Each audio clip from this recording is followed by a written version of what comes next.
Isabella Lovin, de 5 anos, foi achada inconsciente em casa em 3 de abril por agentes do gabinete do xerife do condado de Washoe. Os paramédicos fizeram o que puderam para tentar reanimá-la, mas infelizmente ela morreu no local. Raiva e uma raiva completa, absoluta.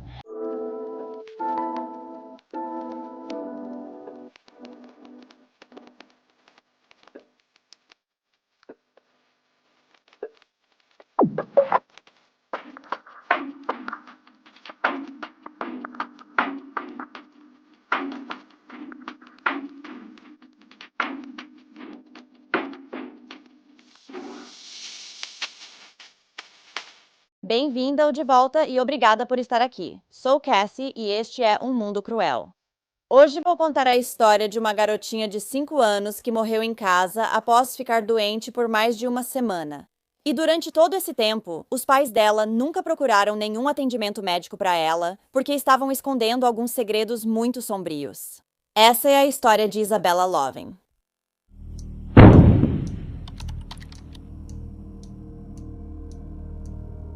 Isabella Lovin nasceu em Cold Springs, Nevada, em 5 de julho de 2019, filha de seus pais, Nicholas e Andrea Lovin. Ela era uma menininha feliz e doce que amava a cor rosa, dançar, pintar na banheira e colorir. Isabella tinha 2 irmãs mais velhas, um irmão mais velho e outro mais novo. Andrea, mãe de Isabella, tinha um filho de outro relacionamento e começou a namorar Nicholas quando o menino tinha 2 anos. O casal depois se casou e teve 3 meninas juntos, incluindo Isabella, antes de Andrea engravidar novamente, com um menininho, o último filho deles, e o filho que Nicholas tanto tinha desejado.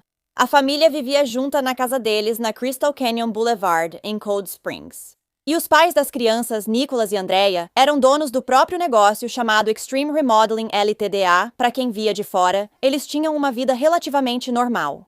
Isso até você olhar para a filha mais nova deles, Isabella. Ao ver fotos da garotinha, dá para perceber que ela era isolada pelos pais. Ela frequentemente está coberta de hematomas, é magra e tem o cabelo cortado bem curto. Você também pode notar a diferença nas roupas dela, que parecem ser usadas, em comparação com as roupas novas que seus irmãos usam.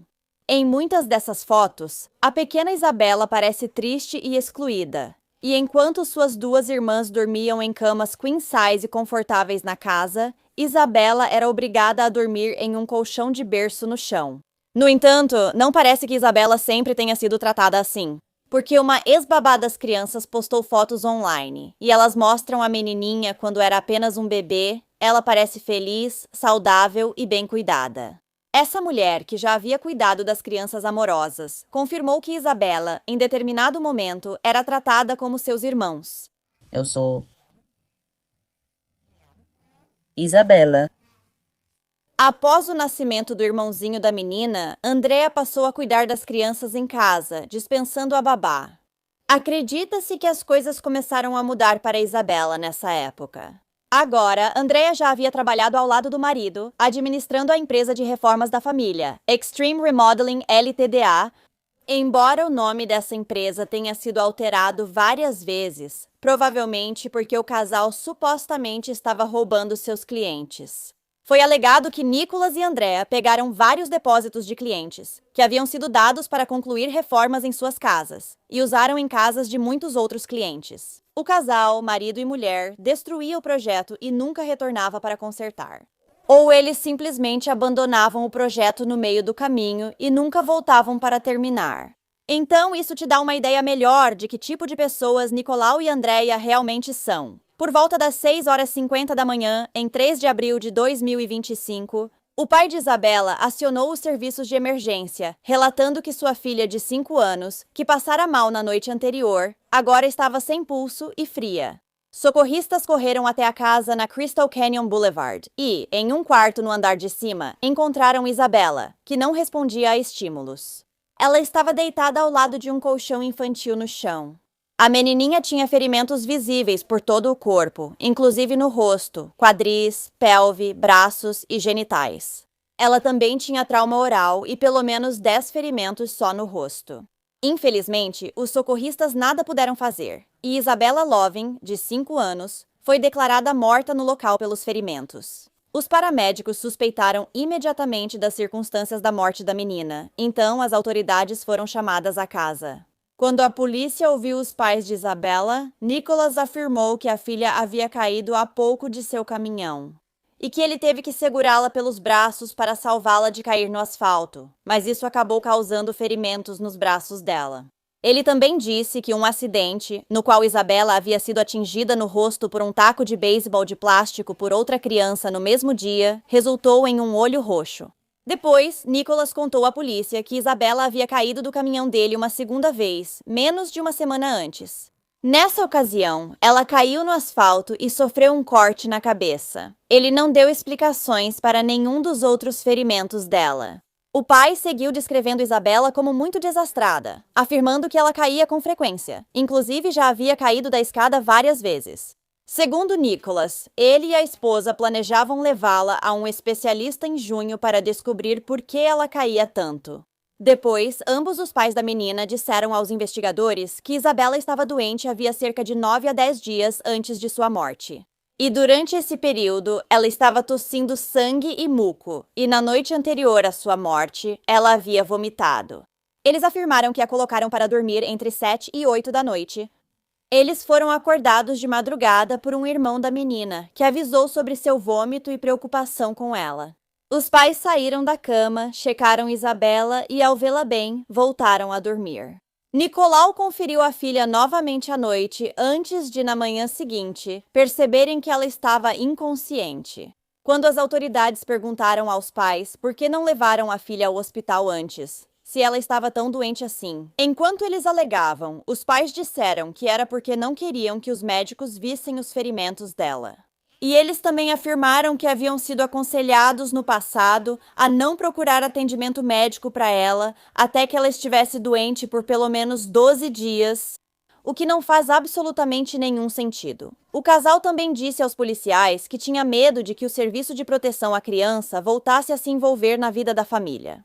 Porque vejam só, surpresa, surpresa! O Serviço de Proteção à Criança havia aberto recentemente um caso contra os pais, porém, agora estava encerrado. Após prestarem depoimentos iniciais à polícia, Andrea e Nicholas foram chamados ao departamento do xerife do condado de Washoe para novos interrogatórios. Durante sua entrevista, o pai de Isabella negou ter batido, agredido, empurrado ou chutado a filha e disse que não tinha explicação para os ferimentos graves dela, porque ele trabalhava muito e não ficava em casa. Quando a polícia o questionou sobre as escoriações que notaram em suas mãos e dedos, ele insistiu que eram apenas do trabalho dele. Então, Nicolau passou a descrever vários incidentes que aconteceram nas últimas semanas, que poderiam explicar os ferimentos de Isabella. Ele afirmou que sua filha tinha caído de sua caminhonete Ford cerca de uma semana antes. Com o tempo, porém, o pai começou a dar duas versões diferentes desse incidente. Na primeira versão, ele descreveu sua filha caindo e batendo o rosto no asfalto. Mas na outra versão, ele afirmou que Isabella tinha colocado as mãos para se proteger da queda, portanto, não bateu o rosto. O pai contou aos detetives que na noite de 2 de abril, a menina de 5 anos disse que não estava bem e sentia frio. Quando ele mediu a temperatura dela, estava em torno de 35 ou 36 graus, mas ele não achou necessário chamar um médico. Em vez disso, apenas deu um banho nela e a colocou na cama. Nicholas foi dormir por volta das 21 horas ou 22 horas. Então ele foi acordado por volta das 7h da manhã por alguém na casa, desesperado porque Isabella não estava respirando. Durante a entrevista, o pai admitiu que ele e Andrea encontraram a filha sem respirar por volta das 2h da manhã. Eles não pediram ajuda, porém, esperando quase 5 horas antes de fazer isso. Segundo Nicholas, ele estava ocupado consolando sua esposa, que estava muito abalada. Ele também revelou na entrevista que mantinham Isabella em um cubículo de 1,5 por 1,5 metro no quarto.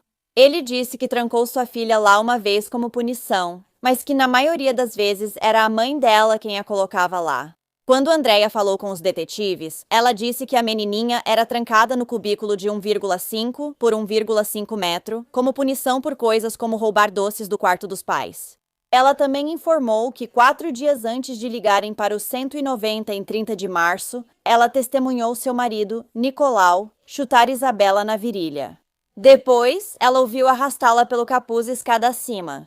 Em seguida, ela ouviu Nicolau gritando com Isabela antes de haver um baque contra a parede, como se ele tivesse jogado a criança.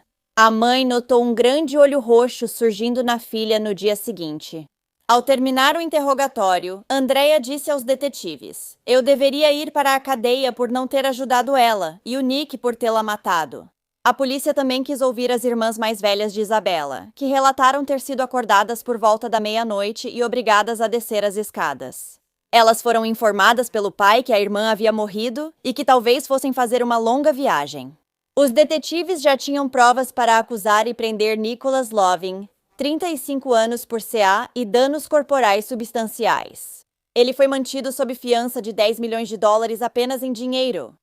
E mesmo que Andrea tenha dito à polícia que ela deveria ir para a cadeia por não ter ajudado sua filha, o que está 100% correto, ela ainda não foi presa. Após a prisão de Nicolau, a história dele sobre o motivo de não terem contatado os serviços de emergência por quase 5 horas mudaria. Antes, isso era visto como consolo à esposa abalada. Agora, ele próprio dizia isso. A culpa de a ligação não ter sido feita antes era de Andrea, porque ela queria fugir. Andrea, por outro lado, afirmou que Nicolau não a deixou fazer a ligação porque queria enterrar o corpo de Isabela no quintal e depois fugir para a casa dos pais dele na Virgínia. Ela disse ao marido que não poderiam fazer isso porque o corpo da menina apodreceria. Seja qual for a versão verdadeira, parece que os pais decidiram, por fim, tirar Isabela do cubículo de 1,5 metros x, 1,5 metros onde ela normalmente dormia, arrastá-la em seu colchão pelo quarto e então encenar que ela havia morrido ali. Depois, eles seguiram com a história de que a encontraram inconsciente às 7 horas da manhã. Até o momento, a causa oficial da morte de Isabela é desconhecida, pois o médico legista ainda não concluiu a autópsia. E quando isso acontecer, espero que signifique que acusações serão feitas contra a mãe dela. Assim como eu disse anteriormente, o tratamento inadequado contínuo dessa garotinha é bastante evidente. Olhando as fotos, havia pelo menos uma foto que foi tirada na Disneylândia, algumas semanas antes da morte da menina de 5 anos. E eu não consigo acreditar que eles a levaram em público daquele jeito. Ela parece tão desnutrida, machucada e sem os devidos cuidados. Então, houve muita especulação online de que talvez a pequena Isabela estivesse sendo alvo porque era fruto do caso extraconjugal da mãe dela. No entanto, mesmo que isso pareça uma explicação razoável, isso não foi confirmado. E muitos acreditam que a menininha se parece muito com o pai dela. Pouco depois da morte de Isabela, em 17 de abril, Andrea se mudou da casa da família, levando muitos pertences com ela. Os outros filhos dela já haviam sido retirados de sua guarda. E parece que a mãe não se importou em voltar para a casa onde sua filhinha tinha acabado de morrer, além de continuar morando lá por algumas semanas também. A própria mãe de Andrea, Diana Conger, tem deixado ela ficar em sua casa desde então. E ela também fez postagens online defendendo a filha, dizendo que sua filha foi vítima de violência doméstica nas mãos do marido, Nicholas. Então ela não deveria ser culpada pela morte de Isabela, o que é uma grande besteira. Diana também tentou justificar, dizendo que quando viu Isabela em janeiro, apenas alguns meses antes de sua morte, ela estava saudável e bem. Desde a morte de Isabela, protestos liderados por Ashley Viney, tia do filho mais velho de Andrea Loving, têm sido realizados, pedindo justiça para a pequena Isabela. E por mudanças no sistema de proteção à criança. Ashley, como outros, já havia denunciado o que ocorria com a menina de 5 anos na casa dos pais. Porém, o caso da família com os serviços de proteção à criança foi encerrado só um mês antes da morte dela. A tia e outros manifestantes querem responsabilizar os assistentes sociais envolvidos no caso Isabela. Elas também querem que a mãe dela, Andrea, seja presa e acusada. Apesar dos casos abertos, as crianças nunca foram retiradas. Infelizmente, ela mantém a casa e comida em ordem, e geralmente é só isso que consideram. Eles entram na sala, cozinha e quartos, e tudo parece bem. Ok, vamos embora. Mas não entendo como alguém pode ver uma criança desnutrida, com hematomas e crostas no rosto, e ainda dizer: vocês estão fazendo um ótimo trabalho. Ashley Viney, que afirma ser próxima da família, disse isso. Já haviam sido feitos vários relatos sobre o bem-estar das crianças. Alguns ela mesma fez e ela disse que o sistema falhou. Isabela... testemunhas nos Estados Unidos, nós que éramos próximos da família e eu era próxima deles, fizemos várias denúncias ao longo dos anos, mas não foram levadas a sério e não podemos entrar lá e sequestrá-los, por mais que eu quisesse. Ela sugere que, se houver várias denúncias ao CPS por esses incidentes, as crianças sejam retiradas de casa. Naquela época, Houve muitos casos em que crianças foram assassinadas pelos próprios pais devido à proteção que elas não estão recebendo. e Vinnie diz que às vezes as pessoas sentem que não vão se machucar se fizerem denúncias, que ninguém vai acreditar nelas, mas ela diz, faça a denúncia mesmo assim. Continue denunciando, mesmo que você sinta que isso não vai adiantar. Qualquer coisa suspeita, denuncie e continue denunciando se for necessário. Espero que as leis mudem depois disso. Agora, elas também estão defendendo a Lei Isabela, que exigiria mais visitas aleatórias de assistência social nas casas. Onde já havia casos anteriores de CA, sim, eu disse casos anteriores, porque aparentemente Nicholas Loving tinha sido condenado por CA em 2014. Em relação ao filho mais velho de Andrea, o casal estava namorando há apenas alguns meses naquela época. Quando Nicholas mordeu o bebê e quebrou o braço dele depois do que ele alegou ter sido uma tentativa de tirá-lo à força da banheira. Após esse incidente, Andrea teria implorado aos tribunais para não mandarem ele para a cadeia. Depois, ela ainda se casou com esse monstro e teve mais 4 filhos com ele também. O juiz da época deu a Nicholas apenas 5 anos de liberdade condicional, porque ele tinha um emprego em tempo integral e parecia arrependido. E depois disso, Nicholas e Andrea de alguma forma conseguiram ficar com 50% da guarda do filho mais velho da Andrea, agora chamado Ashley. Vinnie também disse que houve inúmeras ocasiões em que ela estava ao telefone com Andrea e ouviu ela gritando com os filhos. Ela sabe que a mãe pedia para Nicholas sair mais cedo do trabalho, porque não conseguia lidar com as crianças sozinha. Ashley continuou dizendo que as alegações da mãe de Andrea de que sua filha tinha sido vítima de violência doméstica eram besteira. Ela nunca pareceu ter medo de Nicholas, mas sempre falava sobre como ele era um marido e pai maravilhoso. Mulheres cujos filhos torciam junto. As irmãs mais velhas de Isabela disseram que a garotinha não tinha permissão para brincar com outras crianças e que elas nunca haviam sendo alimentada também. Em vez disso, a mãe e o pai mantinham a pequena Isabela isolada de todos. Se alguém tentasse falar com ela, eles rapidamente interrompiam a conversa. Chegava ao ponto de, se Isabela estivesse com frio e alguém oferecesse um cobertor, os pais recusavam. Segundo uma bibliotecária da escola, toda vez que via a família amorosa, Isabela permanecia no carrinho de bebê. Embora ela dissesse que sabia que a família era um pouco estranha, sempre achou que a menininha estava doente.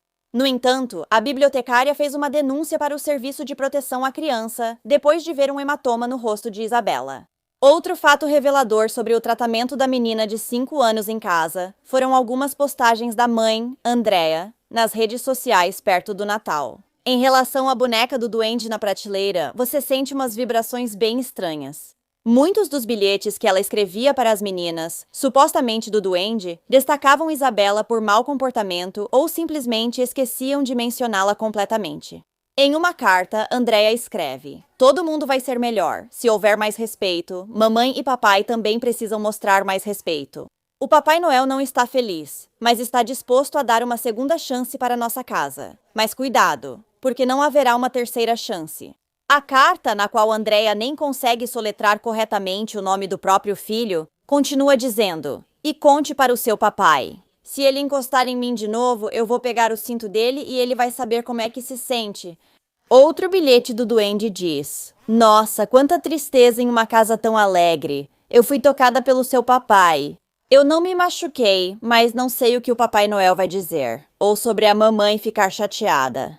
Parece que a mãe usou o duende para ameaçar os filhos, em vez de tornar isso uma brincadeira divertida, como deveria ser. Sem falar nas palavras que ela usa em muitas dessas cartas, que simplesmente parecem estranhas e desconfortáveis. Após sua morte, fizeram um memorial em frente à casa onde Isabela, de 5 anos, morou.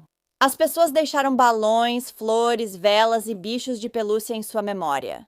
Muitos moradores de Cold Springs também têm amarrado fitas rosas pela cidade e em seus veículos em homenagem a Isabela, assim como para simbolizar a luta por justiça para ela. Na noite de 11 de abril de 2025, foi realizada uma vigília à luz de velas para a pequena Isabella Loving, de 5 anos. Nesse período, as organizadoras pediram que deixassem as luzes das varandas acesas por ela.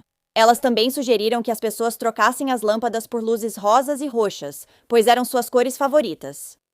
Centenas da comunidade se reuniram em Cold Springs na sexta para homenagear uma jovem que partiu cedo demais. Isso é totalmente fora do comum. Quero dizer, não há palavras para descrever como as pessoas estão se sentindo. É horrível. Isso partiu meu coração porque, em primeiro lugar, só consegui pensar em todos os anos de abuso e no medo que ela deve ter sentido. Eu sei que pessoas procuraram e falaram com o conselho tutelar e o caso foi encerrado e há muita indignação sobre isso. Isso me abalou bastante e, como terapeuta, já denunciei várias vezes ao conselho tutelar, mas nada foi feito, mesmo podendo ser evitado.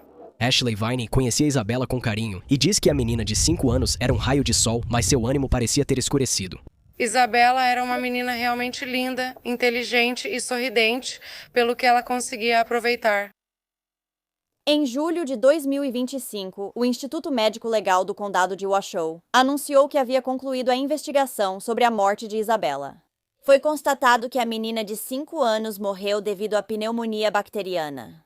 Múltiplos ferimentos por força contundente, desnutrição, desidratação e negligência médica também foram condições significativas que contribuíram para a morte dela. Obrigada.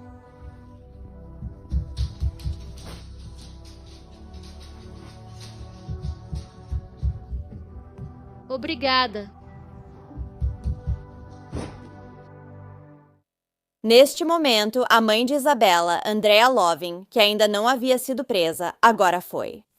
Ela foi acusada de causar danos corporais substanciais na Califórnia, e sua fiança foi fixada em $2 milhões, mas Andrea ainda não havia sido acusada de assassinato. Mas não se preocupe, isso aconteceu alguns meses depois, em dezembro de 2025. Agora ela está enfrentando uma acusação de assassinato em primeiro grau. O pai de Isabella e as acusações contra Nicholas também passaram a ser de assassinato. Os investigadores encontraram mensagens de texto que mostravam que Andrea havia contribuído para o abuso físico de Isabella, que durou de dezembro de 2022 até abril de 2025. E isso frequentemente incluía Andrea dando apenas um pedaço de pão para Isabella como sua alimentação diária. As mensagens de texto mostraram que Andrea perguntou várias vezes ao seu marido, Nicholas, se ela tinha permissão para alimentar a criança, mas na maioria das vezes a resposta era não. As evidências também mostraram que Andrea havia pesquisado coisas no Google, como insuficiência renal, sangue escuro saindo de um furúnculo ao estourar, meu filho de 5 anos está urinando sangue, quanto tempo alguém pode ficar sem comer e sinais de que meu filho está morrendo.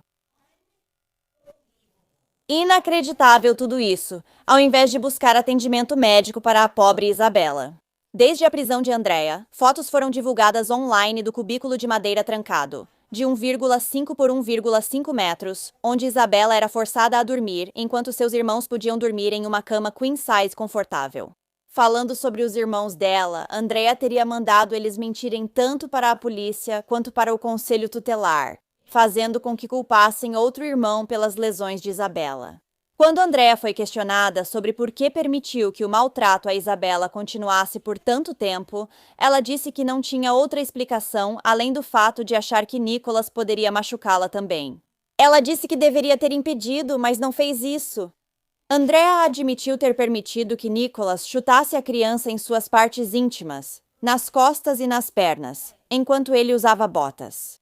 Ela também contou à polícia que tentou levar sua filha ao médico, mas Nicholas disse que ela não podia fazer isso. A última visita conhecida da menina a um pediatra foi em outubro de 2022. Andrea e Nicholas também nunca matricularam Isabella na escola, mesmo ela já tendo idade para isso, provavelmente porque queriam esconder o abuso.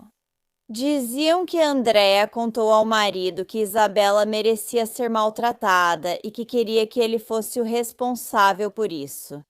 Uma vizinha da família, Lori, contou que viu Isabella meses antes de sua morte e que ela usava máscara facial. Andrea explicou que era por causa de um diagnóstico de leucemia, o que não era verdade de forma alguma. Após a morte da menina de 5 anos, Lori pôde andar pela casa da família Loving. Enquanto estava lá dentro, ela percebeu câmeras de segurança, portas que trancavam por fora e condições insalubres, especialmente no banheiro da suíte principal. Lori também observou que Isabella tinha significativamente menos roupas do que seus irmãos. Andrea e Nicholas. As audiências preliminares de Loving estão marcadas para acontecer no dia 6 de fevereiro de 2026.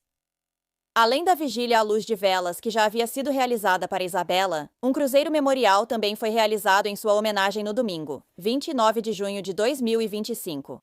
Cerca de 50 motociclistas e 30 carros tomaram as ruas próximas ao Cold Spring Park, e o cortejo seguiu pela US 395 até o centro de Reno. Muitos usaram rosa por Isabella, pois, segundo os organizadores do evento, é a cor do amor e da lembrança.